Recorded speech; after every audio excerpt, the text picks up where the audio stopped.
पहले चरण के बाद कितना कॉन्फिडेंट आप हैं? और विपक्ष के बारे में जो बीजेपी कह रही है कि फियर पॉलिटिक्स कर रहे हैं, फियर प्रेशर बनाने की कोशिश कर रहे हैं, उसके बारे में आपकी क्या राय? देखिए, बयान के अंदर जो बयान बीट थे संविधान बदलने के लिए, वो अनंत हेगड़े थे कर्नाटका के। आप उनसे पूछना चाह रहे थे, शायद उन्हें याद नहीं था और आपको याद था और आपने बताया नहीं। मैं आपकी बात को पूरी कर देता हूँ। और ऐसे बहुत से बयान भी रहे भाजपा के जो ऐसे बयान देते हैं जो खासकर भाजपा के नेताओं को याद नहीं रहता। उसकी एक कहावत है कि जिस तरह से चींटी को कपड़े नहीं पहनाए जा सकते और हाथी को गोद में नहीं लिया जा सकता, उसी तरह से भाजपा के नेताओं से सच नहीं बुलवाया जा सकता। अब आती है बात डर किसने पैदा करा? हिमांशु जी, डर तो भाजपा ने पैदा करा। देश के अंदर जब इलेक्शन हो रहा है, एक उत्सव हो रहा है इलेक्शन का, तो वो डर और खौफ किसने पैदा करा संविधान बदलने के लिए? और भाजपा के नेताओं ने स्टेटमेंट दी। उसका विरोध हमारे देश के प्रधानमंत्री, मेरे प्रधानमंत्री, आपके प्रधानमंत्री, देश के 145 करोड़ के जनमानस प्रधानमंत्री थे, इसका विरोध क्यों नहीं करा? उन्होंने ये तो कह दिया कि बाबा साहब अम्बेडकर भी आएंगे और संविधान नहीं बदलेंगे। बाबा साहब अम्बेडकर का अपमान उनके नेता करते हैं और देश के प्रधानमंत्री उनको नहीं कहते हैं। ये तो डर तो उन्होंने पैदा करा। जब डर से लगा डर तो ग्राफ लगा गिरने, तो साउथ साफ और नॉर्थ हाफ। अब आप कह रहे हैं कि डर कौन डरा है? डर देश की जनता ने भाजपा के मन में बिठा दिया है कि अगर आप संविधान के दायरे में रह के रहोगे तो आप नेता रहोगे, और अगर आप संविधान को तोड़ने की कोशिश करोगे, जनतंत्र के अंदर हमारे अधिकारों का हनन करोगे, तो जिस तरह से हमने पिछली सरकारों में, चाहे वो कोई भी सरकार हो, इस उंगली के बटन से बदली है, तो हम आपको भी बदल देंगे। ये डर। अच्छा, लेकिन शर्मा जी एक बात बताइए, अभी शर्मा जी आपने भी सुना होगा प्रधानमंत्री नरेंद्र मोदी अभी मध्य प्रदेश पहुंचे थे चुनावी सभा करने, और उन्होंने इस बात को खुलकर कहा कि संविधान कोई नहीं बदल सकता। बीजेपी का डर दिखाकर कांग्रेस देश में संविधान बदलने का भ्रम फैला रही है।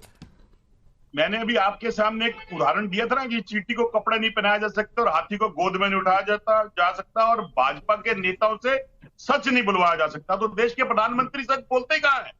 अगर वो सच बोलते तो उसके अंदर अनंत हेगड़े के खिलाफ कार्रवाई करते। अच्छा, और आपके जो भी मेरठ के अंदर राम जी लड़ रहे हैं, हाँ, वो राम जी क्या स्टेटमेंट दे रहे थे वो भी पढ़ के बताऊं? अच्छा ठीक है, तो उसके अगेंस्ट कार्रवाई करते। अच्छा, तो देश की जनता को ये ना कहते कि बाबा साहब अम्बेडकर भी संविधान नहीं बदल सकते। बिल्कुल ठीक है, इस देश का संविधान इस चुनी हुई सरकार की हिम्मत नहीं है कि बदल दे।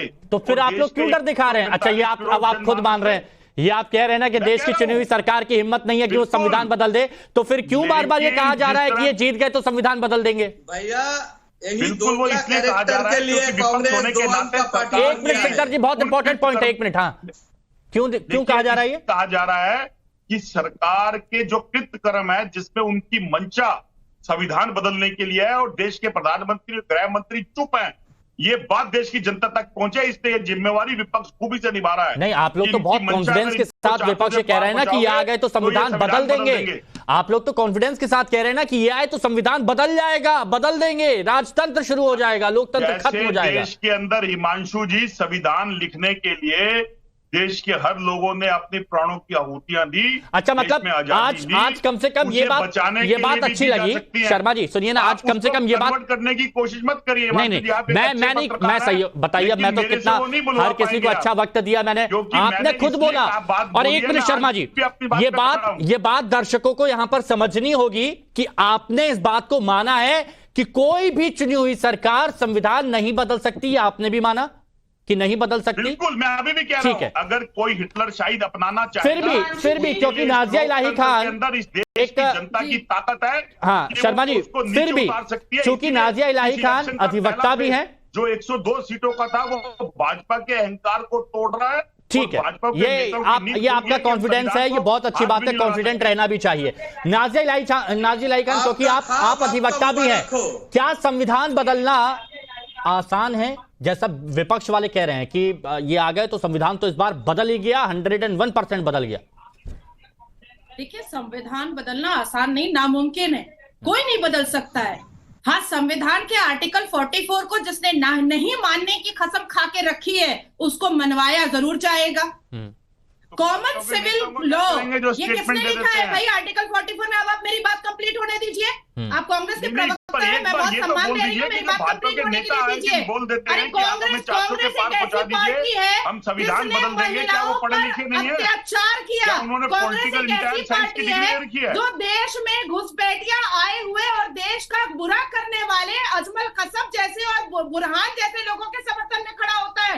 कांग्रेस एक ऐसी पार्टी है जो भारत के टुकड़े पर इंशाल्लाह देश की जिस आजादी के अंदर आप सांस ले रहे हैं, उस देश की आजादी के अंदर देश के कई आपके पूर्वज और मेरे पूर्वजों ने कांग्रेस के रूप के अंदर शहादत दी है। भैया आप थोड़ा सा फोकस हो जाइए। ने इस देश को बनाया है। जब देश के अंदर गुलामी थी तो उसी गुलामी के अंदर जब हम सब और हमारे पूर्वज लड़ रहे थे तो आप जैसे लोग नहीं थे जो अपने देशवासियों को नक्सली कह देते थे, राष्ट्रद्रोही कह देते थे। एक एक करके बोल लीजिए ना प्लीज। शर्मा जी मैं देखिए आपके पास आऊंगा, पक्का आऊंगा शर्मा जी, पहले बात थोड़ी सी कंप्लीट हो जाने दीजिए। हाँ, समाजवादी पार्टी के लिए क्या देश की महिलाएं भूल जाएंगी कि यही अखिलेश यादव के पिता थे जो कहते थे कि लड़कियां टाइट जीन्स पहनती हैं तो लड़कों का दिल मचल जाता है, गलतियां हो जाती हैं। क्या आजम खान की बातों को क्या देश की महिलाएं भूल जाएंगी जो जिया पर्दा के इनर गारमेंट्स को झांकते थे? क्या ये सब भूल जा सकती हैं देश की महिलाएं? कभी नहीं भूलेंगी। और अखिलेश यादव ने बजाफ्ते मीडिया के सामने कहा था कि भैया ना वो और ना वो उनकी बीवी कोई पाठ पूजा पर यकीन नहीं करते हैं। अभी बरसाती मेंढक हो गए हैं, अभी तो बड़ा राम भगवान याद आ रहे हैं, अभी तो बड़ा पूजा आराधना कर रहे हैं। ऐसे तो बजाफ्ते स्टेटमेंट देते हैं कि बिल्कुल भी पाठ पूजा ना डिंपल जी करती हैं और ना ही अखिलेश यादव करते हैं। अच्छा, देश की जनता बिल्कुल शांत है। अच्छा, एक मिनट नाहिद जी बहुत देर से कुछ कहना चाह रही है, तो नाहिद जी इसका भी जवाब दे दीजिएगा, क्योंकि विवादित बयानों की आपने बात की थी, आपने लल्लू सिंह का जिक्र किया था, लेकिन नाजिया ने समाजवादी पार्टी के ही कुछ नेताओं का जिक्र कर दिया, तो जवाब बनता है थोड़ा सा। हिमांशु जी देखिए, मैं किसी पे इंटरप्ट नहीं करती, इसलिए मुझे भी कोई इंटरप्ट नहीं करेगी। अभी आप बता रहे थे कि माननीय मोदी जी ने संविधान के बारे में बताया कि वो बीजेपी संविधान नहीं बदलना चाहती है, ये आपने बताया ना मुझे कि उन्होंने मंच से कहा है कि भ्रम फैलाया जा रहा है विपक्ष की तरफ से। अच्छा, अगर भ्रम फैलाया जा रहा है तो ये जो दो कैंडिडेट्स मैंने बताए आपको, एक मेरठ के और एक अयोध्या के, इन दोनों कैंडिडेट्स को विड्रॉ कर ले माननीय मोदी जी। कहाँ विड्रॉ किया? अगर फैलाया जाए, अब देखिए बीच में नहीं, लेकिन पॉइंट अब बौखलाने की जरूरत नहीं है। नहीं, अरे वो बौखला नहीं रही, वो तो एक पॉइंट रख रही हैं, वो तो आपको रास्ता बता रही हैं कि अगर संविधान को लेकर आप इतने गंभीर हैं तो नाहिद जी आपको एक रास्ता दिखा रही हैं कि आप इस पर अमल कर सकती हैं। नहीं देखना है रास्ता, आपके चैनल को दिखाएं, जब मैं बोलूं कृपया इंटरप्ट ना करें। नहीं तो लेकिन तो मतलब आपसे बोल रही हैं, आप करेंगी नहीं? समाजवादी पार्टी की मंशा नहीं है करने की? उनसे हमारी कोई चर्चा नहीं है। तो मतलब कहीं पर कुछ भी होता रहेगा, आप देखते रहेंगे? अरे आप एंकर हैं कि कौन एंकर है भाई? आपको बता रही हूँ। मेरा नाम हिमांशु दीक्षित है, शायद पहली बार मैं आपसे मुखातिब हुआ हूँ, है ना? और इसीलिए मैं बात सुन ले। हाँ, इतनी जल्दी बात ना काटा करे ना। अरे मेरी बात सुनिए नाहिद जी, मेरी बात सुनिए, यही तो बात है, आप जनता की सुनती नहीं है। अगर कुछ गलत आपके सामने हो रहा है तो आप उस पर कुछ तो एक्शन लेंगी, आप अपनी तरफ से कुछ तो करेंगी या देखती रहेंगी? ये मुद्दा उठाया उन्होंने। अब मैं बोल लूं अगर आप इजाजत दें? मेरी इजाजत क्या? बोलिए ना। अब मैं ये कह रही हूँ कि माननीय मोदी जी कह रहे हैं कि विपक्ष भ्रम फैला रहा है संविधान को लेकर, तो दोनों कैंडिडेट्स को विड्रॉ करें। लेकिन कहाँ विड्रॉ किया? अभी तो गए थे मेरठ, जो कैंडिडेट है उनको उनके प्रचार में गए थे और उनको खूब वाहवाही गई और कहा जो इनकी राय वही मेरी राय। और अब अगर आप जो बता रहे हैं और मोदी जी कह रहे हैं भ्रम फैला रहे, तो इसका मतलब कि श्री राम जी की नगरी अयोध्या मोदी जी नहीं जाएंगे उस कैंडिडेट के प्रचार में ना, लल्लू सिंह के प्रचार में नहीं जाना चाहिए क्योंकि वो गलत बात कर रहे हैं। तो ये फिर वो श्री राम की बात आ गई। अब अभी कोई पूछ लेगा कि अखिलेश यादव कब जाएंगे, तो शायद इसका जवाब आप नहीं दे पाएंगे।